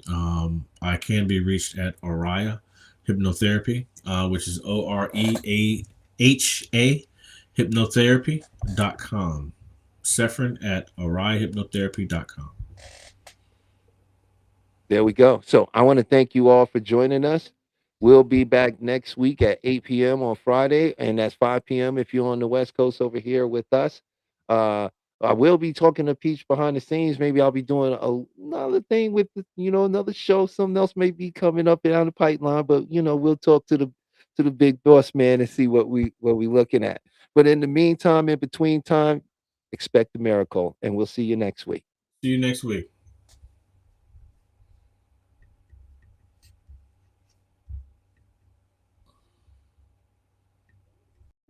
Welcome to Rewriting Your Reality, a video focused on hypnotic modalities to shift the belief systems that keep you captive. We will explore the journey from being subconsciously programmed to achieving quantum freedom. Get ready to dismantle everything you thought you knew about your own limitations. The mind's power is a historical fact. Franz Mesmer introduced animal magnetism in the 1700s. James Braid coined hypnotism, defining it as a focused physiological state. Crucially, before anesthesia, major surgeries were performed using this trance state, proving the mind's ability to override physical pain. My personal journey proves the mind transcends the body. A near-death experience revealed pure awareness. After being paralyzed, I reprogrammed my body through visualization and discipline. The core truth is that identity is the prison and the key. Your mind can reshape reality itself. Unmasking the global hypnotic modality. Secret societies and governments. They understood the power of the trance state long ago and weaponized it to shape societal structures from the shadows. Corporate hypnosis. Advertising and media use sophisticated neuro-linguistic programming, NLP, to obscure reality and shift your belief systems without your consent. The ultimate goal, to control the narrative, consumption, and consciousness of the masses, turning individuals into predictable units of a manufactured paradigm. They are the masters of the hypnotic modality. The first element of global hypnotic modality is authority, manufactured to establish psychological inferiority. Uniforms, robes, and controlled environments trigger unquestioning obedience. When you look up to an authority, your critical factor is lowered, accepting suggestions as absolute truth. The uniform is the first induction. The second element is translogic, a self-contained system logical only within its own framework. This creates a closed loop of reasoning. A doctrine establishes ultimate authority, turning rules into absolute truths. The paradigm acts as a perceptual filter, making external manipulation feel like internal conviction. The third element is overload, creating an intense, rapid-fire experience that bypasses the conscious mind. Techniques include sensory saturation, emotional triggers, and message overload. This forces the subject to feel something profound, anchoring the belief without rational scrutiny. The heart accepts what the head has no time to question. The grand illusion is when you become your own hypnotist. Division keeps us fighting each other, distracting us from the masters of the modality. They use filtered evidence to make you doubt your power. The ultimate control is when you self-hypnotize with their suggestions. I am not enough. This is the self-hypnosis of suffering. The quick release uses the Sedona method to clear emotional debris. Emotional baggage is just something you are holding on to. You can drop it using these 4 questions. Could I let this feeling go? Would I let this feeling go? When? Answer: now. Repeat until you feel a tangible shift in your state. The reframe shifts meaning and reality. Change the meaning you attach to an event, and you change your emotional response. Content reframing actively searches for the positive intent or hidden benefit. Failure is just data and feedback. A block is a stepping stone. Change the question to change the destination. You are already in a trance. Self-hypnosis is choosing your own program. This is your new operating system. Use a simple countdown to enter a deep state and plant empowering beliefs into your subconscious mind. Consistent practice rewrites your core identity, dissolving suffering and manifesting the quantum you. Are you ready to take your quantum leap? This exclusive transformation package offers the book 30 Days to the Quantum You, custom video masterclasses, and a personal Zoom session for deep work. Stop fighting the illusion and start rewriting your reality today.